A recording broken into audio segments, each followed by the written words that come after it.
Yeah, class, good evening. I've been waiting for you guys online until now. I haven't seen anybody. The last time we met, we discussed about the concept of socialization. And I can remember very well in the course of our discussion, I explained what the concept of socialization means. And we pointed out we pointed it out that day that it refers to a lifelong process that involves the transformation from a biological organism into a social organism. In fact, we examined the various types of socialization. It ranges from primary to secondary to anticipatory and resocialization. In fact, we were able to explain the concept of socialization in details. The topic I'm to examine right now is motivation. If you remember, motivation is one of the topics. Please, if you can hear me clearly, you need to put your questions under the comment section. As I'm teaching, whatever it is you don't understand, please quickly get in touch, as soon as possible. When we say motivation, in fact, let me start by saying motivation is one of the fundamental psychological phenomenon. It governs human behavior, and at the same time it influences the pursuit of our goals. In our daily lives, we must have observed that when we try to do something and there is a kind of incentive, there is a kind of support, there is a kind of words of encouragement. It's not Motivation is not all about incentives that has to do with money. You must not necessarily be motivated through money. Words of encouragement, acknowledging how far some of you have gone is also one of the things that can motivate us. So, like I said earlier on, when you say motivation, you are talking about one of the psychological phenomena that governs human behavior, and it at the same time influences the pursuit of our goals. We need to clearly understand that it serves as one of the driving forces that compels us as individuals to act, at the same time strive for excellence and overcome some obstacles in our various lives. Without motivation in our lives, our aspirations may just remain like a normal, wishes that everybody wish for on a daily basis. Just like you wake up daily and you be like, this is what I wish to achieve, this is what I wish to achieve. But whether I like it or not, when you wish and you are not motivated, your potentials will definitely remain untapped. You can't escape that. If you have big dreams, you have things to do, and you don't motivate yourself, your potentials will definitely remain untapped. So the intricacies that are very essential within the understanding or explanation of the concept of motivation. In fact, motivation is very important and crucial for personal development. We can't all escape that. We must be highly motivated for us to achieve our dreams. Because in our daily lives, we are preoccupied with so many issues. And as we are preoccupied with some of these issues, we tend to get tired of one or two things. You can just see somebody who will come in for you, motivate you, try to, help you to do the needful in order to foster some kind of development in our various lives and within various contexts, including possibly our educational and maybe professional environments. Motivation definitely has just two types. Type 1 is what we call intrinsic motivation, and type 2 is what we call extrinsic motivation. We need to understand clearly that there is a great relationship between motivation and achievement. You need to get that very clear. There is a great different. There is a great connection. There is a great nexus between motivation and achievement, and this is well documented even in our various lives or in our daily lives. There are several studies in the field of psychology, and these studies have indicated over the years that motivated individuals, like if you are doing something and you are motivated in a way that you know you there is this joy, like the concept of joy is coming, this normal song that we are also used to now. The moment you are doing something and you get motivated, you get some words of encouragement for people, you get support from people, there is no way this is not going to affect your productivity. So you can't escape it. So motivated individuals tend to exhibit some forms of greater persistence in the face of challenges, and they are more likely to harness their abilities effectively. Imagine you and I are in the same shoes, we're wearing the same shoes, although we may not be pitched in the same place, but definitely we are wearing the same shoe, we are going through the same problem. And there are some of it, okay, for example, let's say at the end of your first semester exam, you have about A's in, let's say, in 9 places. There is somebody somewhere whose result is still maybe something around 2 points. The person with the 2 points, if such person has a very set of parents like that are good, parenting styles also differ. If you have parents that are so strong in your own part, that believe so much in your personality development, the best they will do is to sit you down and say, come, Chinelo, Samira, or Busayo, yes, you tried, but you can do better if you add more power to your elbow. That's just mere words of encouragement. There are some parents whose kids will have A's and B's and good grades, and they'll just, maybe when the child comes back home, they'll be like, oh, you have tried, you did this, you did that, let me take you to the supermarket, let me get to take you somewhere and pick up one or two things that you so wish for. So people who are motivated, you know tend to exhibit some kind of greater persistence in the face of challenges, and they are more likely to harness their abilities and potentials effectively. When you set goals, you establish plans. That is how it's done. You set goal, then you establish plans, and as you establish these plans, you make sure you maintain focus, because maintaining focus will significantly, enhance your potential for success. It's not all about sitting down not doing anything. It's about you motivating, you getting encouragement from adding more power to your elbow. There are many of us who can do better in anywhere we find ourselves, but because there is no one around us to put us through some of these processes, we don't get any form of acknowledgement from people. We don't see any form of support from people who should encourage us, people who should tell us what is needed for our personal growth. So motivation is a very vital element that shapes human actions and achievement. In fact, then we have two types of motivation. Motivation can be categorized into just two types. One is what we call intrinsic motivation. Intrinsic, Intrinsic. That is the spelling of intrinsic. Intrinsic. That's intrinsic motivation. This type of motivation arises from within the individual. It is you that will motivate yourself. It is you that will do the needful. It is you that will add more power to your elbow to succeed. It is you that will put up one or two together to know you add one plus one equals to two. But when you face real challenges of life, your one or two may not necessarily, your one plus two may not necessarily equals, to two.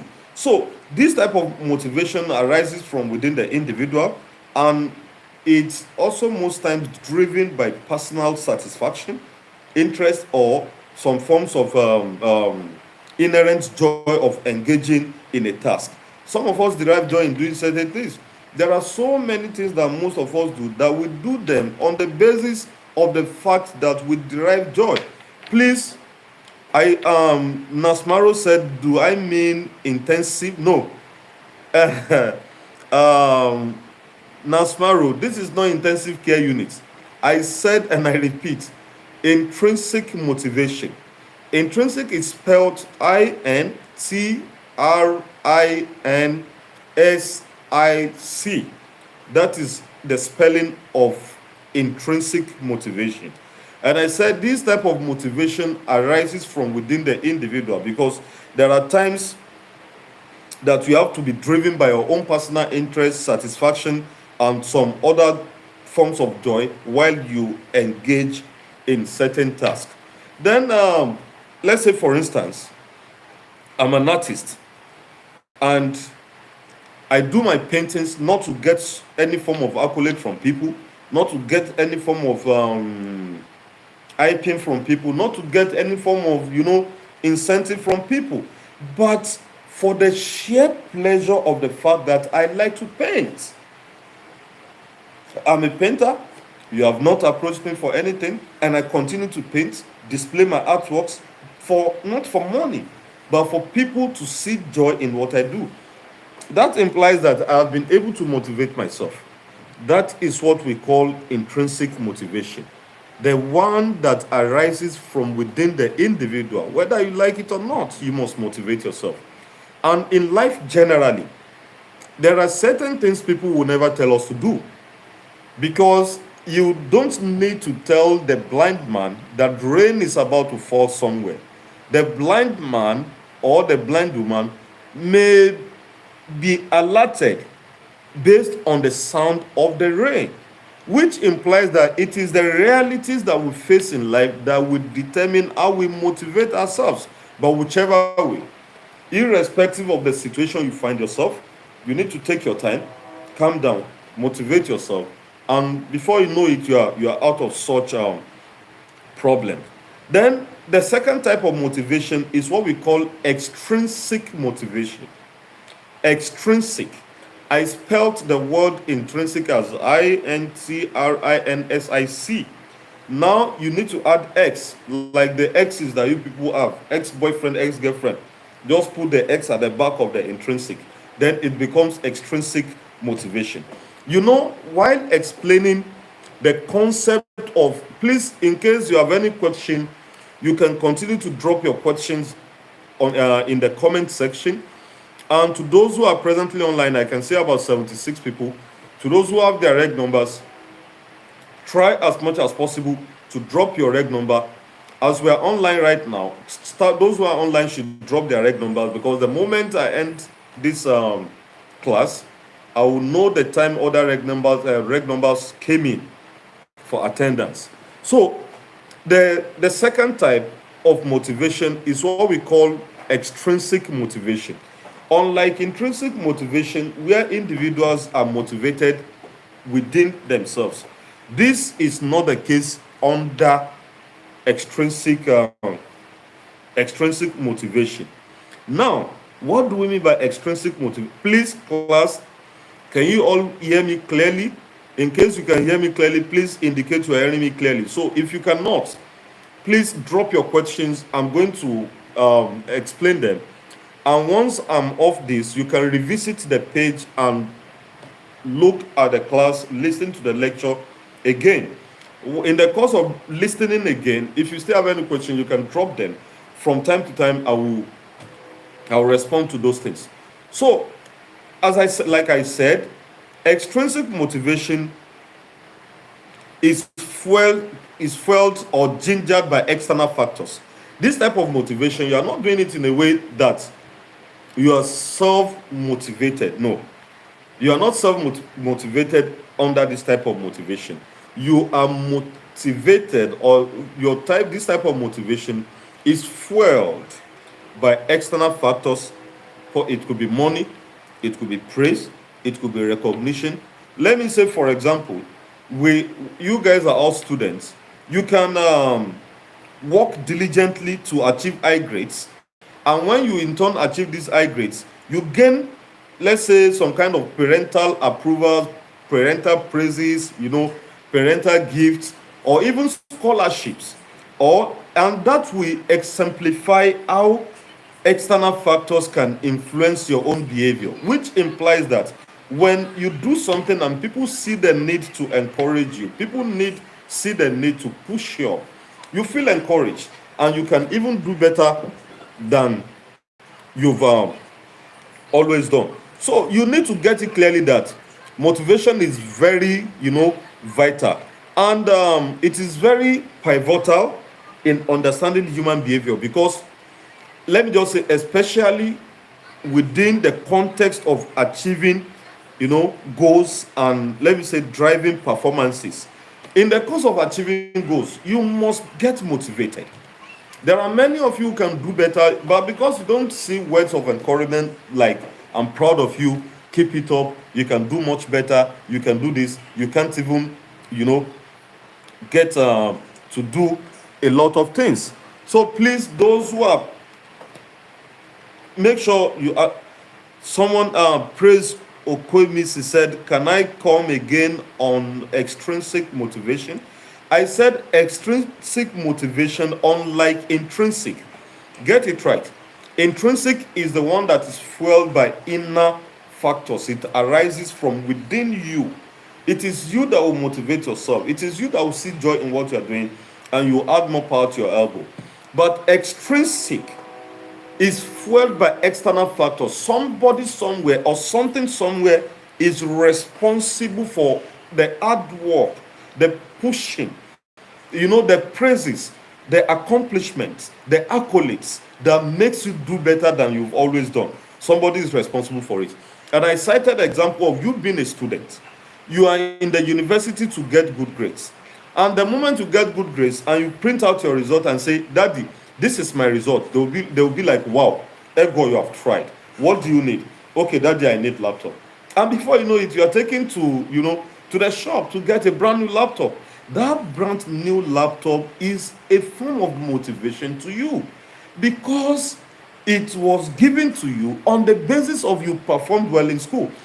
So they will now be like, "Okay, you did well, take this, you can do better." That is motivation, you know. Then I was explaining that motivation, whether you like it or not, is very pivotal, important, and crucial to understanding human behavior, particularly when we want to achieve our goals and when we want certain things to drive our performances, as individuals. So we need to get motivated from time to time. We need to be self-fulfilled. We need to grow. In fact, when you are motivated well, it will lead to personal growth and fulfillment in our various lives. And it is also very important to acknowledge the role of social motivation. Students of sociology should understand the impact and the role of social motivation. What is the basis? What is the subject matter or theme of what we call social motivation? It emphasizes the influence of social factors in driving our behavior. I've always told you, there are people who are present in our lives, and they are the ones that will definitely change our lives from whom we are right now to whom we are going to be. So show me your friends, and I will tell you who you are. It is a simple thing. It is a simple thing.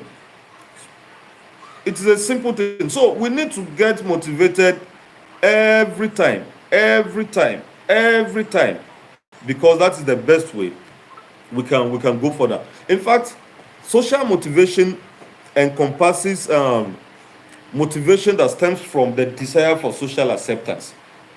That's what some of you are doing at present. You want social acceptance, you want belonging, and you also want some form of social approvals from others. So individuals are also within the society motivated by social factors which may, let me say, which, let me say, you engage in some certain behaviors that will make you fit into a particular group or possibly adhere to societal expectations, which illustrates that motivation can, how will I put, can often arise from relational what context in terms of interpersonal relationship and discussions with people. We have theories of motivation. What exactly do we call a theory? A theory can be said to be a set of ideas used in explaining something. But sociological theories are a set of ideas used in explaining a social phenomenon.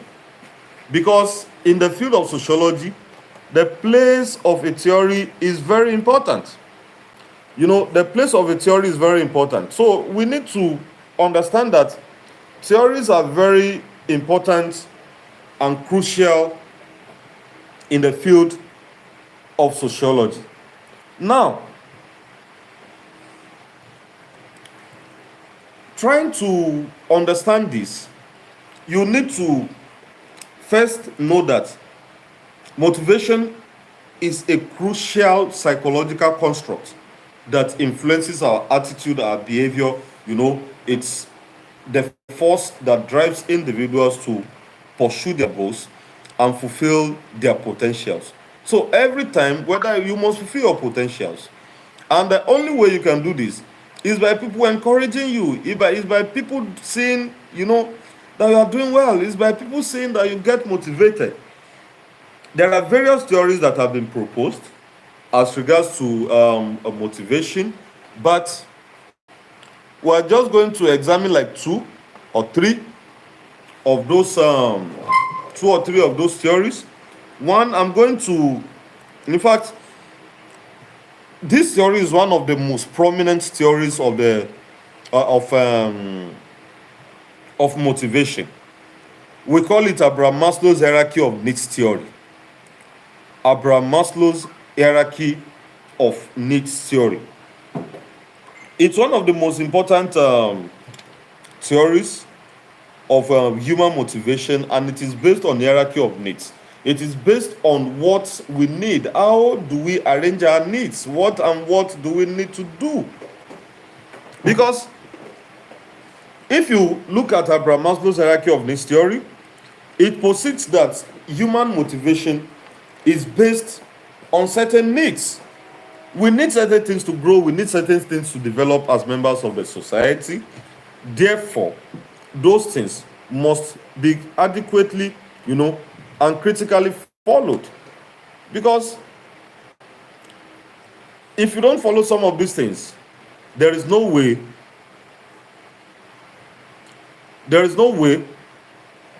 you be able to achieve some of your goals. In Abraham Maslow's hierarchy of needs theory, it ranges from physiological requirements to self-actualization. It's arranged in an order. Number one,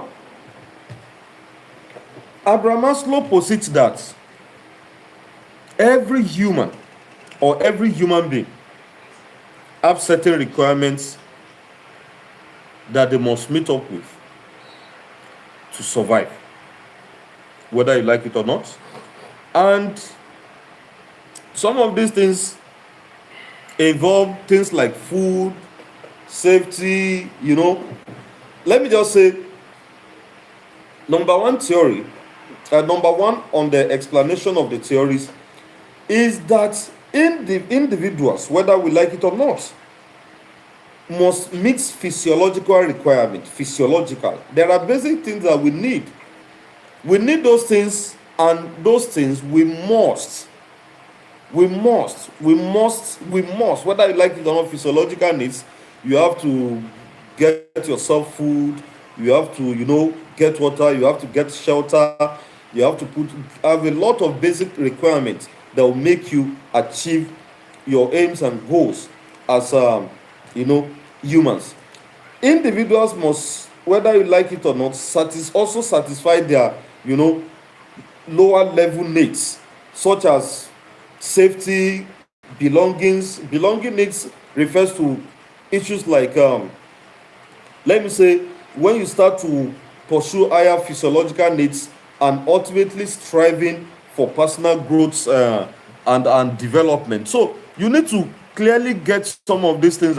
This is just a brief summary of some of these things. When we meet physically, we can do, go deeper into some of these issues. Then there is also another influential theory we call Esbeck two-factor theory. This theory simply distinguishes between hygiene, hygiene factors and motivators. What do I mean? Hygiene factors, for example, salary and working conditions, do not lead to a long-term satisfaction if inadequate. Let me come again. You are paid a salary, right? It is your basic need, isn't it? But if the salary is inadequate, there is no way motivators such as recognition and responsibility, which are key drivers of your job performance and what's that please job performance and satisfaction. So this Esbeck two-factor theory emphasizes the importance of addressing both dimensions, dimensions to foster a motivated workforce. Then we also have a self-determination theory. We call this SDT. This was, I think, proposed by Dekai and Rea. They highlight the intrinsic and extrinsic factors that mostly lead or that mostly influence motivation. Their own framework asserts that individuals, based on the fact that they are members of the society, they are most motivated when they experience autonomy. Like when you are free, you experience autonomy, and you also recognize the fact that you are competent. You also recognize the fact that you are, relentless in achieving your aims. So according to this SDC theory, which I call self determination theory, according to them, there is the need for you to start to nurture basic psychological needs. Because when you nurture basic psychological needs, that is what will lead to an enhanced engagement and a sustained motivation. So please, in conclusion, because I said we are going to meet for just 30 minutes, in conclusion, um, theories of motivation provides a valuable insight, you know, into multitude factors that drives human behavior. Because when you understand these theories, you will agree with me that it is very important. It is very, very, very important that we get motivated, because there are people who are trying. People are really, really trying, but honestly, they cannot go beyond what they can do, because some have those who motivate them while others have nobody. So it is important we all know what we do. Motivation, like I said, is not all about money. It's not all about money. No, no, no, no, no, no. It's not all about money. You must be very careful. Words of encouragement also will go far. In fact, let me try to let you know this. Let me try to let you know this. That in Abraham Maslow's hierarchy of needs theory, in fact, to me, or it's also based on your own type of understanding. It's based on your own type of understanding. But as far as I'm concerned, Abraham Maslow's hierarchy of needs theory, to me, best explain the concept of motivation within, or let me say, in a society like ours. Because if you look at Abraham Maslow's hierarchy of needs theory, there is a pyramid of those theories. There is a pyramid of those theories. At the top level is where you have the physiological needs, and like I said, physiological needs are the base, or let me say, is the base of what of Abraham Maslow's hierarchy of needs theory, because these components are the biological components that are needed for human survival. So, in Abraham Maslow's hierarchy of needs theory, physiological needs are factored into internal motivation.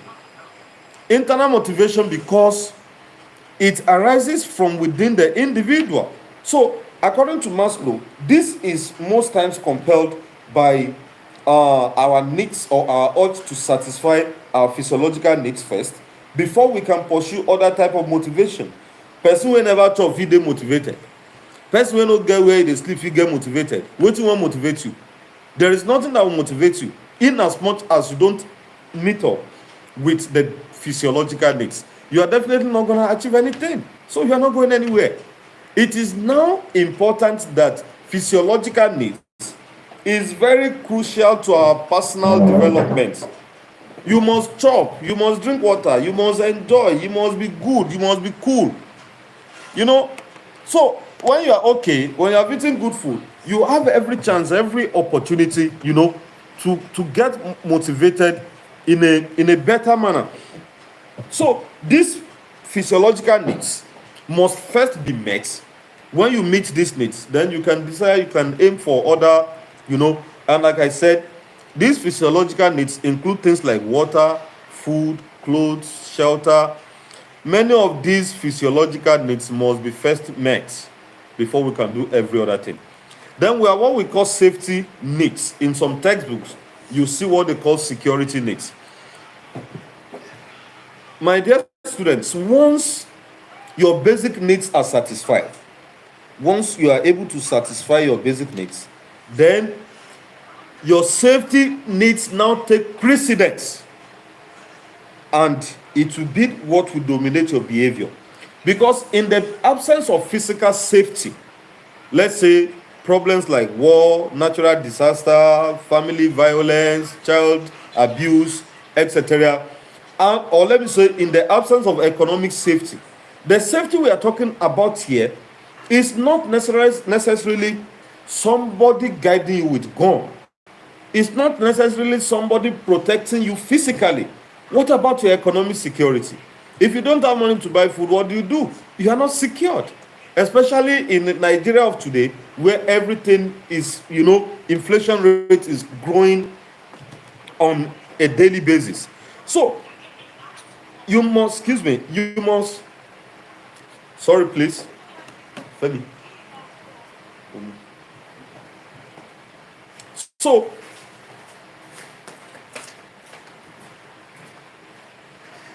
Sheye David was like, as sociology or social doctor, must we collect money before we motivate everyone? No. Motivating people is not all about money. And I cited example under intrinsic motivation. For example, you are a student and you know what you want for yourself in life. You motivate yourself and you try as much as possible to see. John Collins, village people don't owe your network. Hey, yeah, sorry, abeg, go recite Psalm 1 million. Recite Psalm 1 million, so you can be free from your village people. Then I was explaining safety needs, and I said when you crave for safety, you are not just talking about money.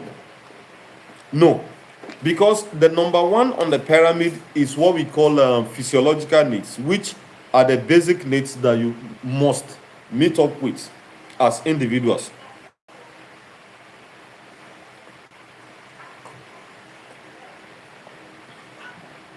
So there comes the safety net. You have to be secured, because after you don't chop food, your belly don't full. What about your physical security? What about your economic security? So you need to what even about your job security? You need to put all these things into consideration. Your safety needs may include things like health, personal security, emotional security, financial security, everything security. Then we have what we call love and social needs, or in some textbook you see self-belonging needs.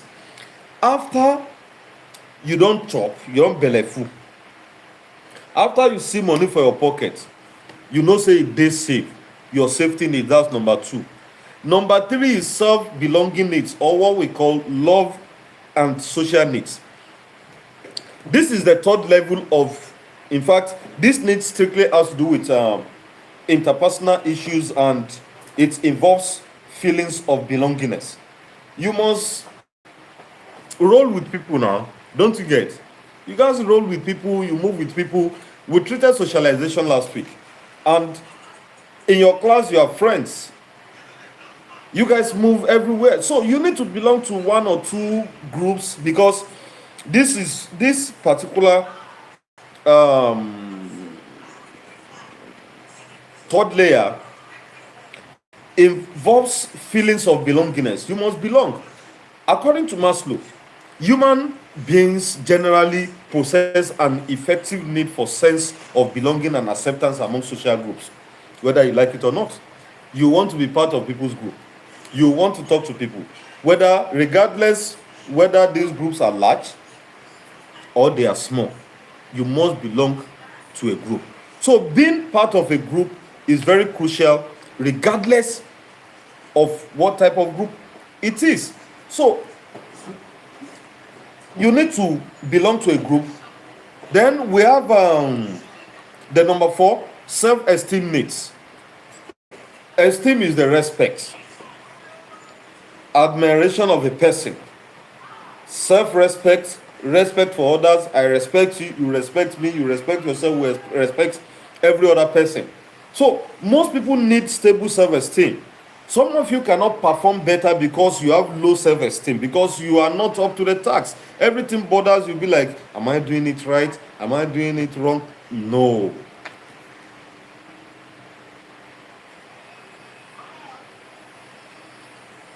David Sam, you gave us definition of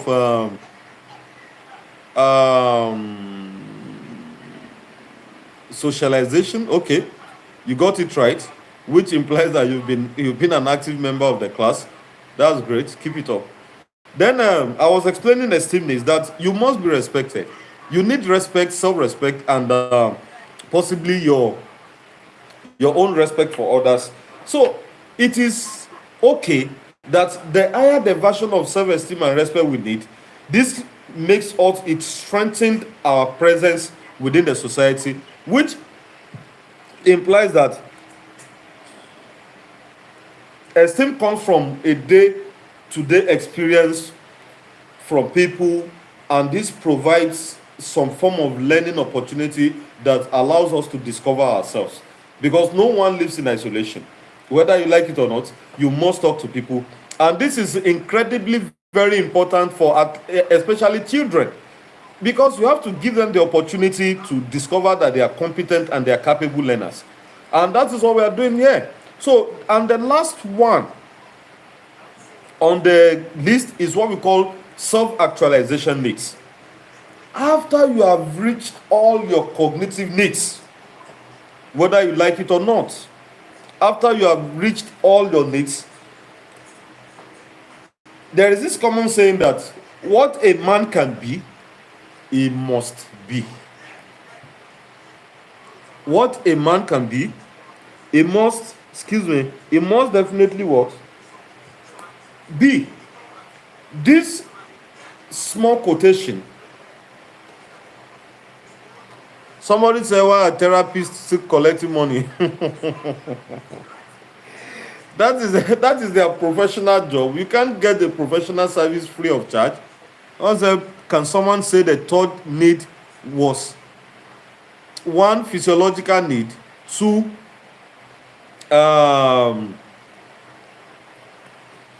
oh my god, first physiological needs, 2 2 safety needs, 3 self-esteem needs.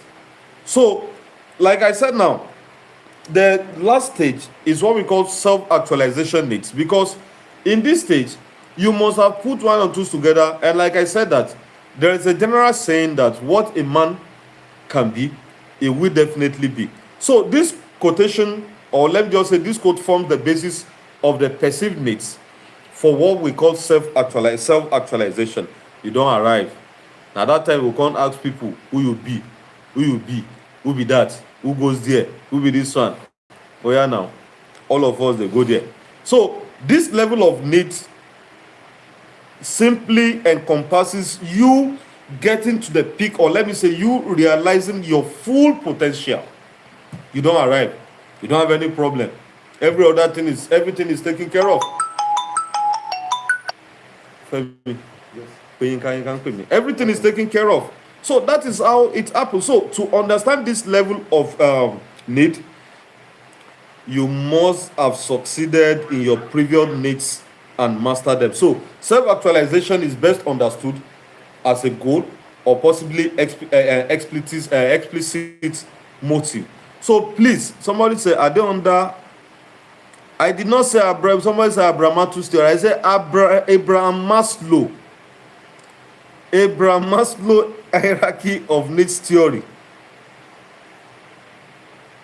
Somebody says, is it that we cannot use a therapist job to make money? You can. You can. You can. That's a professional service. What we are saying is that it is not every motivation that has to do with money. Not that some don't involve money, but it is not everything that has to do with money. So class, please. Then yeah, somebody asked whether the needs I explained are under Abraham Maslow's hierarchy of needs theory. Yes, they are.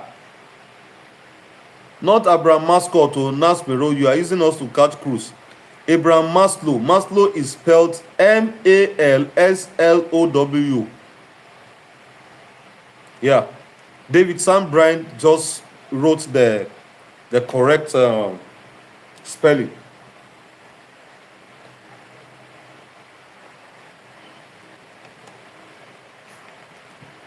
So, class, in the absence of no question, I think I'll have to take.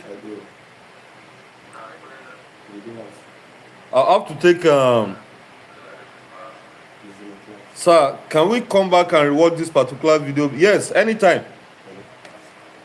Yeah, anytime you can. Anytime.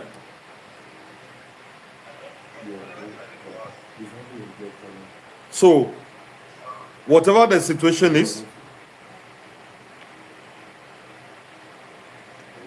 yeah, we'll definitely get a soft copy of the note any moment from now. All right. Thank you very much. Have a good day.